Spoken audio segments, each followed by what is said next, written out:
Welcome back, everyone. This is the Vintage Sewing Machine Garage, and as promised, we are working our way through the Singer 301 and getting ready to get onto the home stretch here. We got a few more things we're going to do.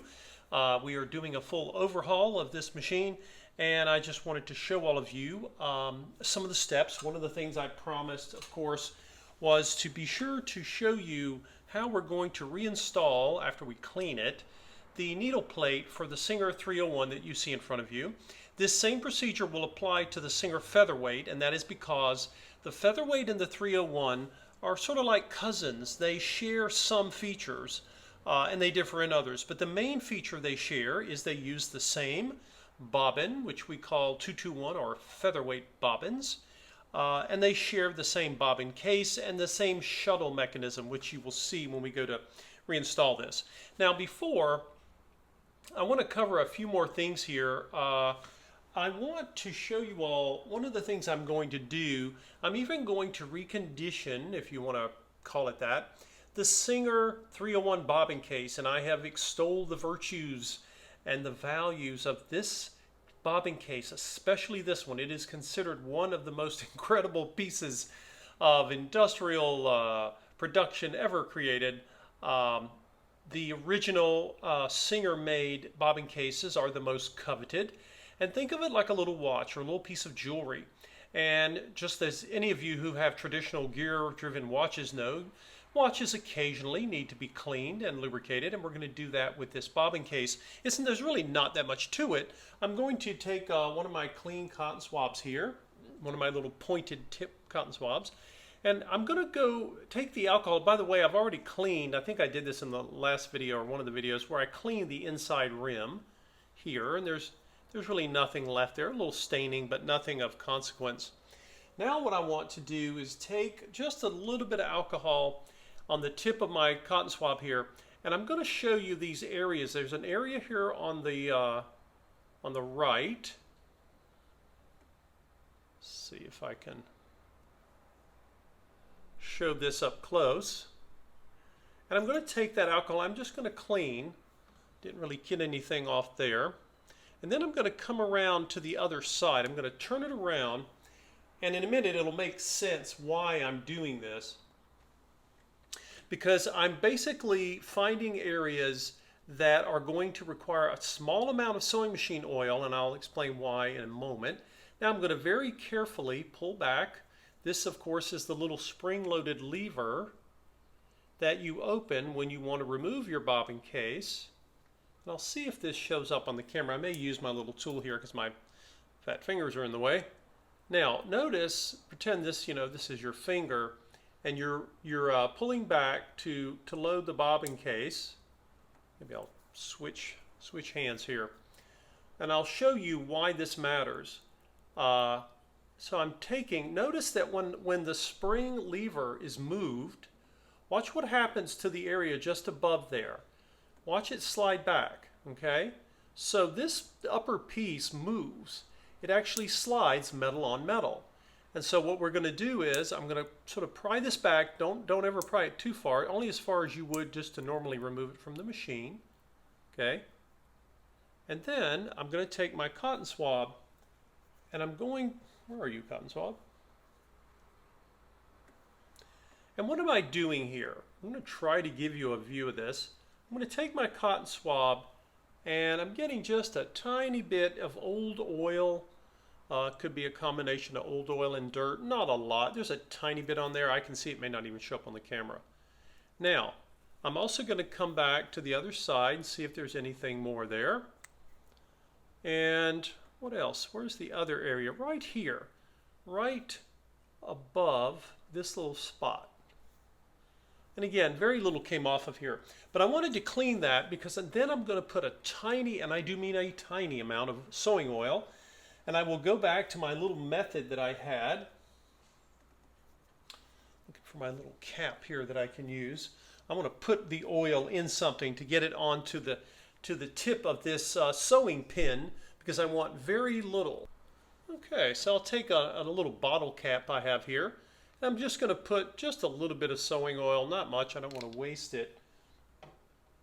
And then I'm going to take my pin, And I explained in one of the other videos why I'm doing it this way and not with the sewing machine oil bottle, because even the little tiny oiler has a little too much going on. Well, let's see. Looks like I'm getting the oil to hang in that little spot there. So I think I'll go back to my prior method and put a little bit of oil on the tip of this pin.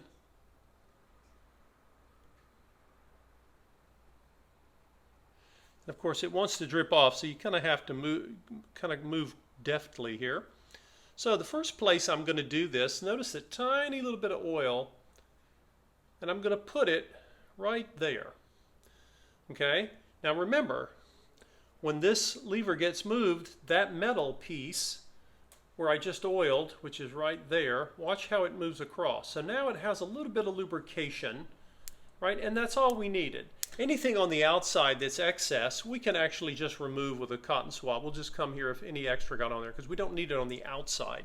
It's only in the spot where this piece is sliding. And then I'm going to do the same thing with the other sides that you guys saw me when I was cleaning on the underside of this magnificent piece of engineering. I think I mentioned in some of the other videos, you can get Japanese reproductions of these bobbin cases, and they're pretty decent. Nothing wrong with them. All right, we'll take our little drop of oil here. Don't know how many hands I have to do this.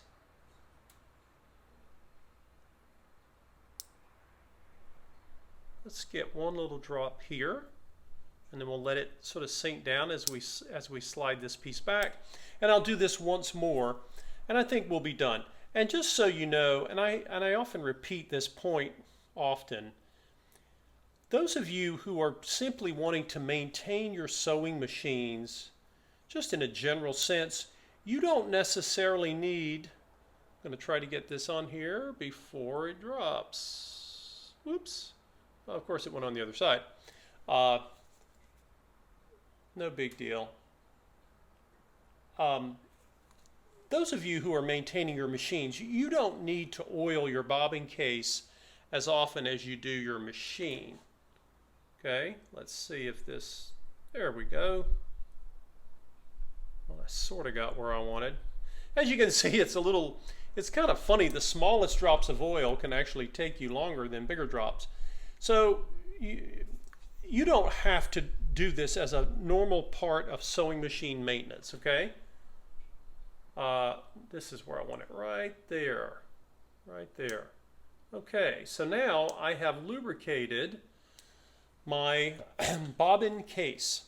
Now, how often do you need to lubricate it? That's a good question. There are no strict guidelines. Bobbin cases, as a rule, don't sort of run out of oil per se. They don't. It's not like they go dry really quickly. It's not like the rest of the machine. But the reason I do this as part of the restoration is that I want this spring, this amazing spring that runs, is part of the workings of your bobbin case. I want it to be able to pull back and slide. I don't want anything lint or lack of lubrication to make it work harder, right? You want to let it work the way it was designed to work. You can even put some. There's a set of hinges on the back side. See if that will show up with my fingers out of the way. Now let's see. See if you guys can see this. Now I'm pulling on the spring. Don't know if that's going to show up or not. You may have just seen it move. I'm pulling up on the spring. Now watch. Okay, so you know that there are moving parts in here. So I think what I will do is I'll take one more little stab at this with the tiny little droplets. And if any of you have a better technique to do this, please share it, because I can tell you, putting oil on the head of on the tip of a pin is not the easiest thing to pull off. And I'll put one more on the other place. You might think, gosh, you know, this is taking a long time. Why don't you just put the oil bottle in there and be done with it? But I'm purposely not doing that because I'm going to come back and I'm going to dry up any excess oil. Remember what I've mentioned to you in some of the other videos. Oil is a magnet for dust. And because we're not talking about a drastic need of lubrication here, it's really not necessary to drown this little device in oil. There are parts of your machine, as I mentioned before, that are going to need regular lubrication, which of course are the oiling points that I've shown here, and they're also in the sewing manual, so you don't have to memorize them on some guy's video. You can certainly look in the manual. But that is something you'll do for every project. You don't have to do it here. I don't really advise my clients that they need to oil this. I check it out for them. I clean it, I oil it, and it should be fine for years. Some of you may have found that you needed to oil yours more frequently. But again, a tiny amount. I've mentioned in these videos that a small amount of lubrication, or the right amount, goes a long way. That is extra true when you're oiling something like the race, which I believe I showed, where I put a little bit of oil in the 301's shuttle race area, and then a tiny amount with this bobbin case, okay? Because you don't want a lot, you just want enough to help the bobbin case live a long, healthy life. And this bobbin case is 70 years old, and it is full of life. So that is a testament to the quality of the Singer Company once upon a time. Now, of course, this is the needle plate, and we're going to turn it upside down. This needle plate has these little areas here that I mentioned to you before that we're going to line up properly so that our bobbin shuttle area is ready to accept the excuse me, the case and work well. So the first thing I want to do, I'm going to get my lint brush here. I don't know that I have a lot of lint. I just want to kind of test it.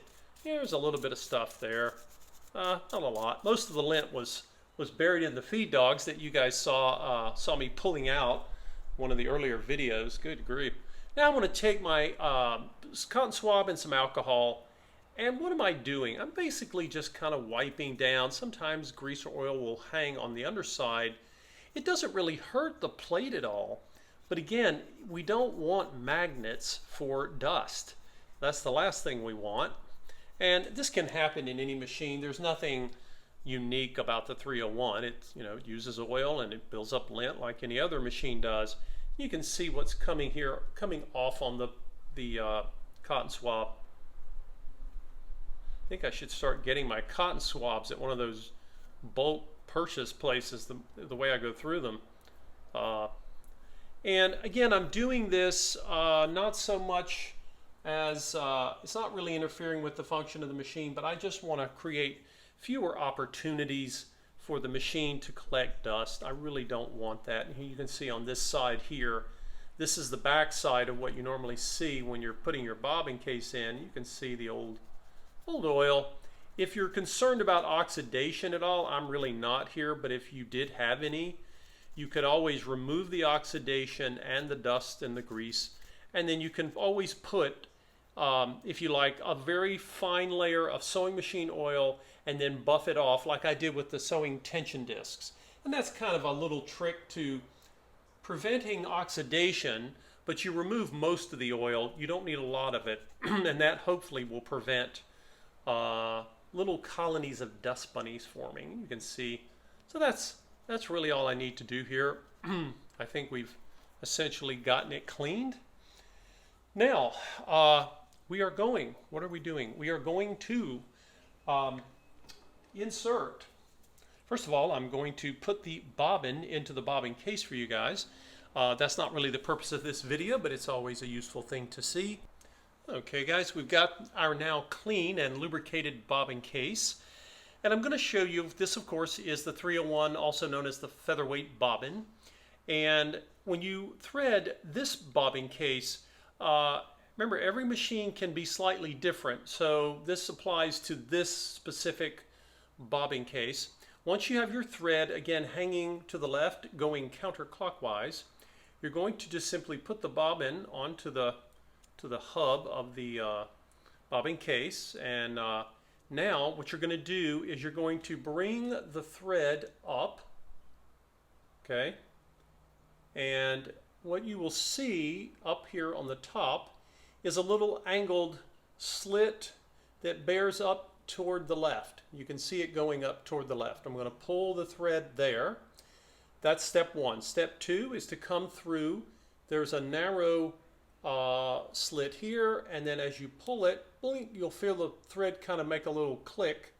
Not really an audible click, but you'll feel it. And now the thread is sitting right there.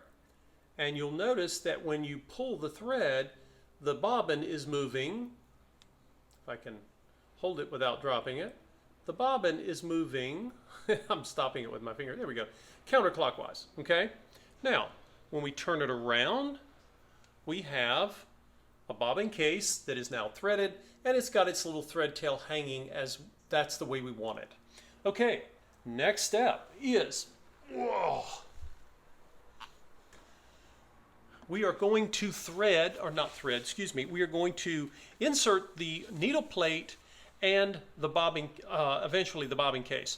Now, you don't have to take the needle plate out to take care of your, getting your bobbin inserted. We took that out so we could clean it and check around it. But I'm going to show you why getting the needle plate inserted into this machine is a little different than some of the others. Again, this applies to both featherweights and 301s. Okay, I have repositioned our camera. And again, you don't want to put in this bobbin case first. Get your needle plate put back into position. And remember what I mentioned when we were taking it out. The bobbin plate, the needle plate, of course, goes in one way, right? It's obvious how it fits up top. Now, I can drop it in like this, and you want to watch this flap. This is the little bed extension, and you want to watch that you don't pinch things. It's actually easier to have it up, and we're going to put you have to kind of make an adjustment here. You want to put your needle plate down, but notice it's not going flush. Don't force it. The reason it's not sort of dropping into place is because we have this piece. Remember, this is the little finger, which is part of the shuttle of your machine, right? This here. There we go. There's the shuttle, and here's the race. Now, I want to be sure that this finger or ear, whatever you wish to call it, this little piece needs to be straight up, and it needs to be ready to accept this notch in the side of the needle plate. Now it went down perfectly flat. Now this is the order I do it. You may have another method, but again, you don't want to wrestle with this bed extension because you'll scratch it. Just leave it flat, line up this. We'll just do it again. Okay, so you can have your bed extension up, line up the little finger or ear of your shuttle, make sure it's pointing straight up, okay? Then lower your bed extension, drop in your needle plate, and again, if it's not going flat, that means that little finger is not quite where it needs to be. So I'm going to adjust it a little bit. Oh, there we go. So the needle plate went in flat. That means we should have an alignment, and I'll zoom in for you guys so you can see. We should be lined up. Okay, and we are. If you look closely, you'll see, if I would angle the camera so you could see. All right, so we've got this finger, and notice it's now sitting between these two areas of the needle plate, right? And here's that little notch, that little valley in between the needle plate, and this little ear or finger sits there, and it's basically nestled there, and it can't move, and that's where it needs to be. If you don't do this, you will not be able to run the machine.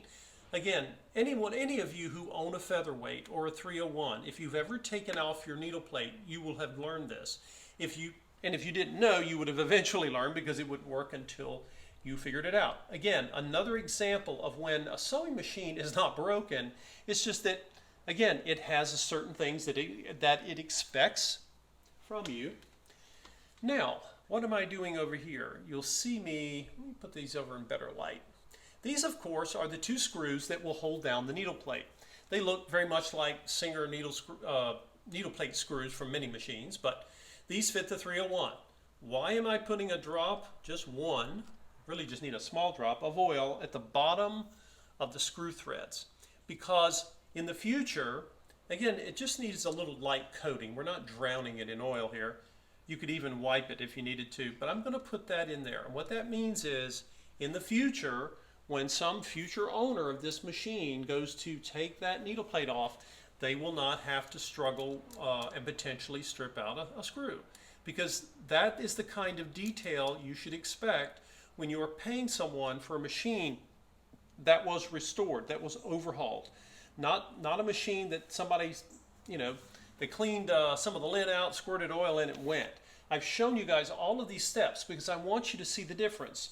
Now, if you get an opportunity to buy a sewing machine and it hasn't had all this work done, that's perfectly fine. In fact, 99% of the sewing machines you buy out there that are vintage they're going to have different levels of running operation, right? Some of them will run better than others, but it's okay if it hasn't been restored, because most every machine you're going to come across has not been. But you want to factor that in. You want to think about that. A lot of times people get old machines, particularly those that look very nice, like this one, that has beautiful paint.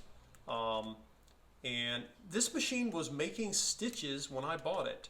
But I know that if you don't take care of giving a vintage machine the maintenance it was designed for, you can't be too disappointed if it doesn't always perform well for you. Now, there you go, guys. We have installed the needle plate, and now we are ready for our bobbin. Where are you, bobbin case? There we go. And just think of that little thread tail hanging there as like a little pigtail. You want it to just hang like this. You don't want it to hang behind the lever. You don't want it to hang in the back. It's designed to hang this way so that when we go to pull the bobbin thread up with the needle, it'll be no big deal. So I'm going to take this and I'm going to pull back on the spring and we're going to insert it. And there we go. Let's make sure that we have it in place here. Okay, now I'm going to be threading this machine. We're going to take care of the upper threading, and of course I'll need to install a needle, a new needle. I always do that with every machine because I have no idea. When I get machines, they could have new needles in them or not, and I don't like to take a chance and just guess at that. One last thing to show you, and this has to do with you folks get to decide how much you wish to clean. This, of course, is the needle bar. There's the pressure bar behind it. And if I turn the hand wheel, you'll see the needle bar come down. And then here's the casing or the surround for the needle bar. Let's zoom in a minute. I want you guys to see this because this is something that people are not always sure about. Should I clean this? Is there anything wrong with it? So what do you want to do to make sure your machine is running? If I had a lot of old oil or dirt on the bar, this is the needle bar and it's sliding inside this sleeve. That's very important to have cleaned, and of course we've already oiled and lubricated it. But what about this here?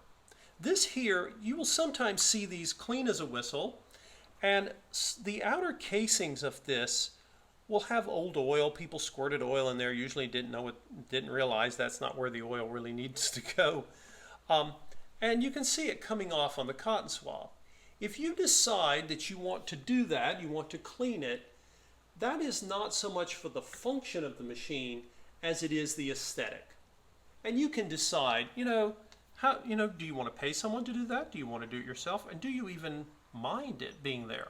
That's really subjective. I'm not going to, I really don't have a strong opinion one way or the other. And I'm not going to tell people what looks nice and what doesn't. I can share with you what I find nice looking, but I just don't think that's very useful for most people.